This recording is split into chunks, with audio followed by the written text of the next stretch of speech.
राजा Shivaji film में बॉलीवुड ने एक बार फिर से वही काम किया है जिसके लिए वो काफ़ी ट्रोल होते हैं। ये पूरा का पूरा फिल्म जो है मराठा साम्राज्य के एक बहुत ही प्रतिष्ठित आदरणीय ऑनरेबल छत्रपति शिवाजी महाराज उनके ऊपर ये पूरी फिल्म है राजा शिवाजी, और उसमें मराठीपन ही फील नहीं आ रहा है। आप भी आदिल शाह के नौकर, हम भी आदिल शाह के नौकर। आप संजय लीला भंसाली की फिल्में देखिए, उसमें जो कैरेक्टर्स होते हैं उनका जो डायलेक्ट होता है उससे पता चल जाता है कि ये मराठी लोग हैं। आपको भी सुनाते या नहीं थे बसा। और भी काफ़ी कुछ है इस फिल्म में जो देखने के बाद मुझे फील हुआ, और मुझे लगता है कि आपको भी ये चीज़ें फिल्म देखने से पहले जान लेनी चाहिए। और अगर आप फिल्म देख कर आए हैं तो आप क्या सोचते हैं वो भी बताइएगा। फिलहाल हम बढ़ते हैं ब्रेक डाउन की तरफ और एक एक करके उन सारे चीज़ के ऊपर बात करते हैं, खास करके सलमान खान के कैमियो के ऊपर। देखो, फिल्म में ना बुरी चीज़ों की बहुत ही लंबी लिस्ट है जो आपको बहुत ही एक तरह से वियर्ड लगेगा, लेकिन जो अच्छी चीज़ है फिल्म के अंदर उसकी बात सबसे पहले कर लेते हैं, क्योंकि एक दो चीज़ ही है जिसे देखकर आपको भी लगेगा कि भाई एकदम वाव है। सबसे पहली बात जो फिल्म के अंदर सबसे अच्छा है वो है स्टोरी लाइन। देखो, अब हिस्टोरिकली मैं इस सभी चीज़ों पे बात नहीं करूँगा कि इतिहास में क्या हुआ था क्या नहीं हुआ था, क्योंकि मैं उसका एक्सपर्ट नहीं हूँ। लेकिन कहानी के एंगल पे अगर मैं बताऊँ तो स्टोरी लाइन जो है फिल्म की वो बहुत ही अच्छी है। आप देखिए कि एक स्ट्रगल दिखाया जाता है। कोई भी फिल्म बनता है ना तो उसमें सबसे पहले क्या बोया जाता है आपको पता है? हीरो को इस्टेब्लिश किया जाता है कि हीरो को एक स्ट्रगल में डाला जाता है ताकि आपको पता चले कि ये हीरो है और इसका विलेन कौन है। कोई भी फिल्म हो, फिल्म के अंदर हीरो अगर मर भी रहा है तो वो लड़ता है, हारता कभी नहीं है, या तो जीतता है या तो लड़ता है। फिल्म में स्ट्रगल कितना दिखाया गया है, जो हिंदवी स्वराज्य है उस चीज़ को दिखाया गया। हालांकि फिल्म वालों ने, बॉलीवुड वालों ने हिंदवी को तो हटा दिया, सिर्फ स्वराज्य को रखा है और उस चीज़ को बहुत अच्छे से बिल्ड किया गया है। एक आपको वाइब आ जाएगा शुरुआत से ही, जो इंटेंस सीन दिखाया जाएगा, जिस तरह से कहानी को खींचा गया है कि कैसे मराठा साम्राज्य जो है वो बाहरी जो आक्रमणकारी हैं और ख़ास करके निज़ाम, मुग़ल और आदिल शाही के बीच में फंसे हुए हैं। इन तीनों के झंडे तले वो लड़ाई लड़ते हैं, अपना कोई झंडा नहीं है, और यहीं से शिवाजी का बीज बोना शुरू हो जाता है और शिवाजी एक हीरो बनकर सामने आते हैं, जिनके दिमाग में हमेशा घूमता रहता है कि हम दूसरों के झंडे के नीचे लड़ते हैं, अपना झंडा कब आएगा। अब देखो, कोई अगर बोल रहा है कि स्पॉइलर दे रहे हो तो इसमें स्पॉइलर जैसा कुछ भी नहीं है। सबको कहानी पता है। फिल्म में कैसे दिखाया गया है, जब तक तुम थिएटर जाओगे नहीं तुम्हें पता चलने वाला नहीं है। फिल्म के अंदर जो दूसरी सबसे अच्छी चीज़ है वो है म्यूजिक फिल्म की, और वो इसलिए है क्योंकि इस फिल्म के जितने भी म्यूजिक्स हैं, खास करके गाने, वो अजय अतुल के हैं। और अजय अतुल के बारे में जो भी मराठी फिल्म देखते हैं उनको पता होगा कि जब वो म्यूज़िक देते हैं तो फिल्म का एक ऑरा ही अलग होता है। म्यूजिक के पर्सपेक्टिव से वो फिल्म सीधे हाई पे पहुंच जाता है, और वो फील आपको ओवरऑल जब आप थिएटर में बैठेंगे, 3 घंटे की लगभग फिल्म है, तो आपको वो फील होगा कि यार म्यूजिक तो एकदम दमदार है, कहानी दमदार है। अब आप सोच रहे होंगे जब कहानी भी अच्छी है, म्यूजिक भी अच्छी है, तो दिक्कत क्या है? भाई दिक्कत बहुत सारी है। मैं एक पूरी लिस्ट लेके बैठा हूँ जो मैं थिएटर में मूवी देखते हुए लिख रहा था कि भाई ये क्या है, ये क्या है। सबसे वियर्ड चीज़ अगर मैं कहूँ तो वो पूरे फिल्म में मुझे VFX और CGI लगा। जब हाथियों के बीच में लड़ाई होती है देख के लग जाता है कि यार ये नकली है। जब कई आप देख लीजिए कि एकदम ड्रोन शॉट दिखाया जाता है ना, कि किला है, बड़ा बड़ा किला है, मराठाओं का किला है, आदिल शाहियों का किला है, तो देख के लग जाता है कि यार ये तो जेमिनाई से निकाला गया है। मतलब आप इस लेवल पे समझिए कि VFX पे काम हुआ है कि इतनी बड़ी मूवी होने के बाद भी वो एक्सपर्टी नहीं दिख रही है जो विजुअली आपको एकदम अपील करे। वैसी कोई बात नहीं है। और जो दूसरी सबसे चीज़ मुझे जो वियर्ड लगी वो इसका स्क्रीन प्ले। स्क्रीन प्ले में ना वो दम नहीं है। स्टोरी लाइन बहुत लाजवाब है।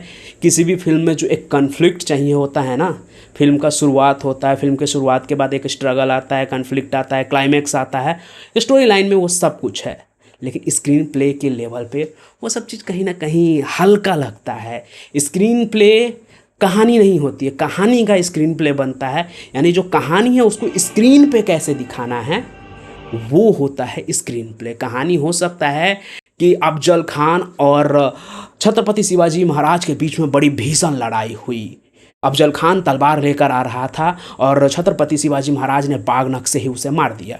अब ये कहानी हो सकती है, लेकिन इसे स्क्रीन पे कैसे दिखाना है, शिवाजी कैसे अपना बागनख निकालेंगे, ठीक ना, निकालते वक्त उनका एक्शन क्या होगा, उनका डायलॉग क्या होगा, ये सब कुछ स्क्रीन प्ले में होता है। ये कहीं ना कहीं बहुत ही कमज़ोर है। हालांकि ये चीज़ आपको कुछ पार्ट में बहुत अच्छी लगेगी, खास करके शुरुआत और अंत। क्लाइमेक्स बहुत बहुत बढ़िया है फिल्म का, आपको देख के मज़ा आ जाएगा। जिस तरह से अफजल खान को घेरा जाता है ना, वो देख के एकदम आपको लगेगा भाई ये तो मज़ेदार है। हमारे राजे डरते हैं आपसे। तो उनका इंटेंट तो एक बहुत अच्छा है कि शिवाजी महाराज, छत्रपति शिवाजी महाराज के ऑरा को और उनके पूरे टाइम पीरियड को और साथ में जो लोग थे उनके सबके बलिदान को अच्छे से दिखाया जाए। लेकिन देखो यार, मुझे लगता है ऐसा कि हितेश देशमुख को ना खुद से डायरेक्ट नहीं करनी चाहिए थी ये फिल्म। डायरेक्टर कोई ऐसे रखते जिनका इन सभी चीज़ों में ना बहुत ही तगड़ा उनका काम रहा है, उस टाइप का। और ये डिफरेंस आप देखेंगे। छावा की कहानी क्या है, शिवाजी महाराज के जो पुत्र थे उनकी कहानी है छावा में संभाजी महाराज की। और आप उस फिल्म को देखिए, उस फिल्म का डायरेक्शन देखिए और राजा शिवाजी महाराज का डायरेक्शन देखिए, आपको समझ में आ जाएगा। और डायरेक्शन से ही जुड़ी चीज़ है ये भी कि एक्टिंग सभी कैरेक्टर काफ़ी अच्छा करने की कोशिश कर रहे हैं। राजा जी, हमने आपको पैगाम भेजा था। और अंत में सबसे ज़रूरी चीज़ जो ये फिल्म है ना, उसमें ना कहीं मिसिंग जो चीज़ है, अब नो डाउट ये फिल्म आप देखोगे ना थिएटर में, बहुत ही वाइब आएगा, आपको लगेगा भाई यार मज़ेदार है। आपको मैं रिकमेंड करूँगा कि आप ये फिल्म देखो, ज़रूर देखो, एक फील आ जाएगा जब थिएटर बड़ा होगा ना, और जब जो गूंजेगा हर हर महादेव, तो आपको लगेगा कि भाई क्या वाइब है। जब एक उद्घोष होता है छत्रपति शिवाजी महाराज का भी, तो भाई लगता है मतलब एकदम फीलिंग आ जाती है। लेकिन आप कहीं ना कहीं उस डायलेक्ट को मिस करोगे। जो मराठी इतना अच्छा लगता है ना सुनने में, जब कोई मराठी हो, अगर वो मराठी नहीं बोल रहा, हिंदी भी बोल रहा हो, उसमें से जो मराठी झलकती है ना, वो ना उनके बातचीत में ना थोड़ी सी तेज़ी होती है। मतलब जब वो बोल रहे हैं ना कि अगर पहचान, जैसे हम बोलते हैं ना कि पहचाने मुझे, ठीक ना, तो वो उनका कुछ ऐसे निकलता, पहचाने।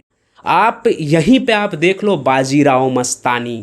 खुद को पेशवा के पद के लिए योग्य मानता हूं और इसके लिए हर कसौटी से गुजरने के लिए तैयार हूं। लेकिन राजा शिवाजी फिल्म में ये चीज़ मिसिंग है ऑल ओवर द फिल्म।